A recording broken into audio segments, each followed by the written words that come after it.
ikaw ay ginigising ng Diyos sa alanganing oras, ay binibigyan kanya ng pagkakataon para siya ay kausapin. Nagigising ba ka na alas 2, alas 3? Okay? Yung panahon na sobrang tahimik. Ginigising tayo ng Panginoon para tayo ay makipag-usap, makipag-ugnayan sa Kanya. Okay. In all things that we do, sinabi dito na kung saan, whatsoever ye do, kung kahit saan, in all that we do in our everyday task. Ito ang nagtuturo na kung saan ng mga kaisipan, ng pagbibigay ng pagsamba sa bawat aspeto ng ating buhay at pagkilala sa ating pinagmulan. Kung kaya't malinaw na tinuturo sa atin sa unang Corinthians, lahat sa anumang oras at pagkakataon, dapat nating purihin ang ating Panginoon.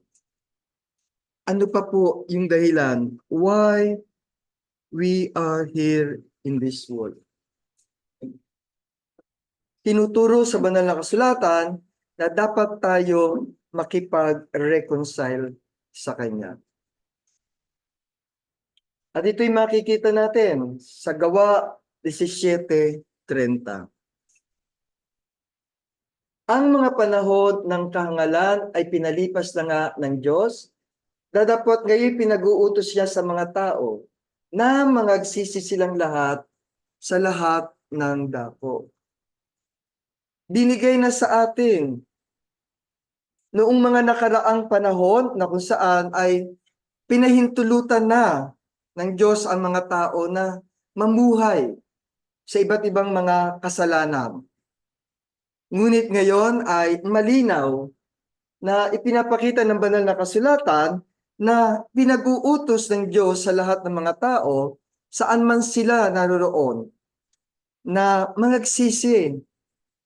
Tinuturo na ang ibig sabihin talikuran. Nagbibigay pa siya ng pagkakataon sa bawat isa sa atin na talikuran ang mga kasalanan upang tayo ay makapanumbalik sa Kanya. Ngayon, nagbibigay siya ng pagkakataon. Tinatawag niya ang bawat isa sa atin para makipag-reconcile sa Kanya. Ito na yung tamang pagtawag para sa pagbabagong buhay. Hindi maaaring magpatuloy ang tao sa kanilang mga kamalian. Dahil dumating na ang panahon na kung saan ay inaasahan ng Diyos na ang pagsunod at pagsisisi ay dapat na nating isagawa sa panahon na ito. Dahil galit ang Diyos, hindi siya mapagpaliban. Kung kaya't sinabi ng Panginoon, at sinabi sa atin, hindi mapagpaliban ang Panginoon tungkol sa kanyang pangako na gaya ng pagpapalibang ipinalalagay ng iba, kundi mapagpaniud siya na hindi niya ibig na ang sinuman ay mapahamak, kundi ang lahat ay mangagsisi. Ngunit ang tao ay patuloy at patuloy na nagdi-delay ng paglapit. Binigay na sa iyo ang lahat ng pagkakataon para magbago, para magsisi. Ngunit bakit ganon ang tao? Patuloy at patuloy na namumuhay sa sanlibutan ito. Bakit pa tayo nandito sa mundong ito? To serve the Lord and obey Him. Kaya po tayo nandito. Hindi para sa ano pa mang mga material na bagay, bagkus tinuturo sa atin sa Joshua 24. 24 ay malinaw. At sinabi ng bayan kay Joshua, ang Panginoong natin Diyos ay aming paglilingkuran at ang kanyang tinig ay aming dilinggin. Ano ang dahilan mo sa mundong ito? Bakit hindi natin maisagawa ang tunay na paglilingkod? Gayong malinaw naman na ito ay inutos sa bawat isa sa atin. Serve only the Lord your God. Respect Him, keep His command, and obey Him. serve Him, and be made loyal to Him. Ito po yung makikita natin sa Deuteronomio 13:4. Kayo'y lalakad ayon sa Panginoon yung Diyos at matatakot sa Kanya at gaganap ng Kanyang mga utos at susunod sa Kanyang mga tinig at maglilingkod sa Kanya at lalakip sa Kanya. Ang talata po ng Deuteronomio ay isang malinaw na paalala sa lahat ng mga mananampalataya kung paano tayong dapat mabuhay ayon sa kalooban ng Diyos. Pinakikita sa talatang ito ang kahalagahan ng pagsunod, paggalang at paglilingkod sa ating Panginoon. Isa ito sa hamon na kung saan ang bawat isa ay hindi lamang dapat kilalanin ang Diyos, kundi dapat sundin siya sa lahat ng aspeto ng ating mga buhay. Ang paglakad sa Panginoon ay nangangahulugan ng pamumuhay sa araw-araw ng ayon sa Kanyang kalooban. Hindi yun sa kalooban ng bawat isa sa atin. May itinakda ang Panginoon na dapat nating isagawa at isakatuparan. Hindi yun sa kaparaanan na nais natin. Ang Kanyang kalooban at ang pagkatakot natin sa Kanya ang siyang magtutulak sa atin upang sundin natin ang ating Panginoon. Ngunit sa bawat makikita po natin, okay, sa paraan ng pamumuhay ng ilan, ng marami sa ngayon, kanya-kanyang paraan ng pamumuhay, mayroong mga halos iba talagang wala ng takot sa Panginoon ngayon. Para lang ma-accumulate yung wealth, para lang ma-accumulate yung tugatog ng power, ay namumuhay sila sa paraan na gusto nila at pakiramdam nila ay tama. But ang lahat na ito ay baliwala sa ating Panginoon. Ang paglakad ayon sa Panginoon ay nangangahulugan na kailangan nating ayusin ang paraan ng pamumuhay natin ng ayon sa Kanyang kalooban. Ang pagsunod sa Kanyang mga utos at tinig ay nagpapakita ng tunay na pananampalataya. Kung kaya't sa kabuuan ang Deuteronomio 13:4 ay isang gabay upang lalo nating mapagtibay ang ating relasyon sa ating Panginoon. Sinabi rin dito po na kung saan sa Ecclesiastes, ito ang wakas ng bagay, lahat ay narinig.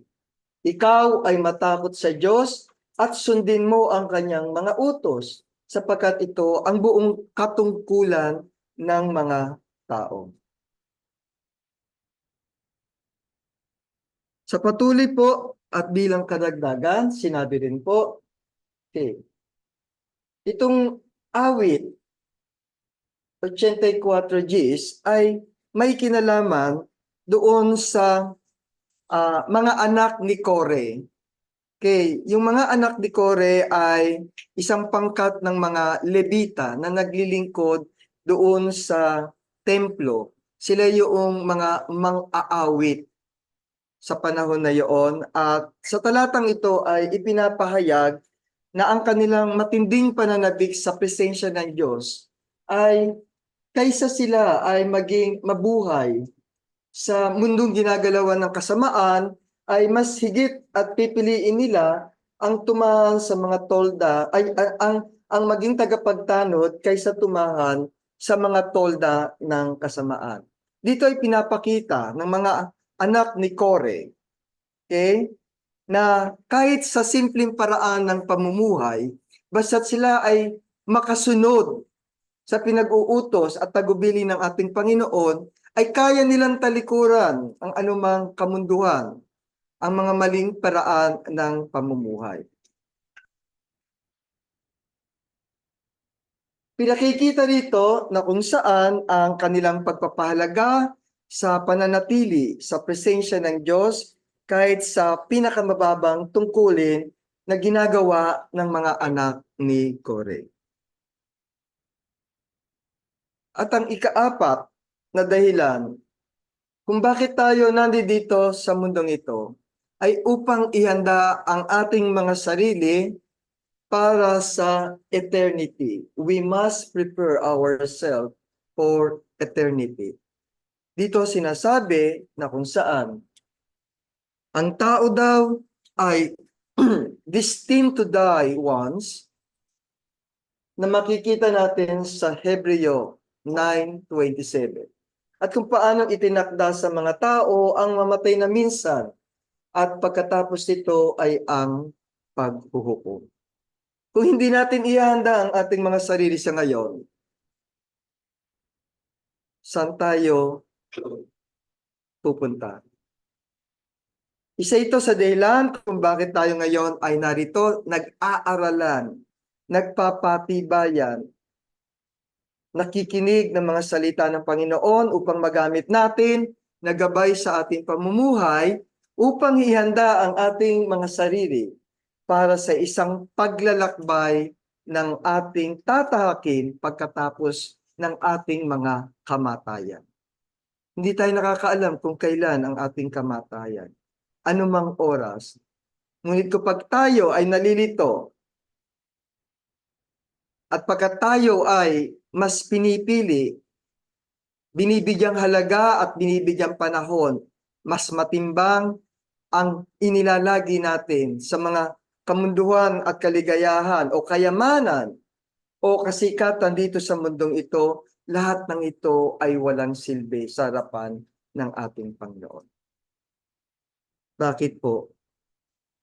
Malinaw na sinasabi sa Marcos na kung saan sapagkat ano ang mapapakinabangan ng tao na makamtan ang buong sanlibutan at mapapahamak ang kanyang buhay, sapagkat anong ibibigay ng tao na katumbas sa kanyang buhay. Napakalinaw po kasi na kung saan lahat ng ating material possessions ay wala po. Paulit-ulit na nire-remind tayo ng mga turo at aral ng Panginoon na ang ating pinakamahalagang mahalaga at importante ay ang ating mga kaluluwa. Kung kaya't ang bawat isa sa atin ay binigyan ng iba't ibang mga unique characteristic. Okay. Ang bawat isa po sa atin ay binigyan ng tinatawag na unique individuality or personality upang sa gayon ang mga binigay sa atin na katangian ito ay magamit natin sa tama.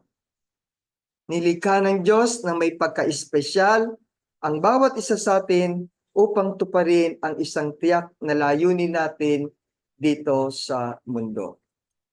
Kung kaya't inaasahan ng Panginoon na sa kanyang mga binigay na mga karakteristik o unique personality mo, ito ay magagamit mo sa kanyang paglilingkod sa Kanya.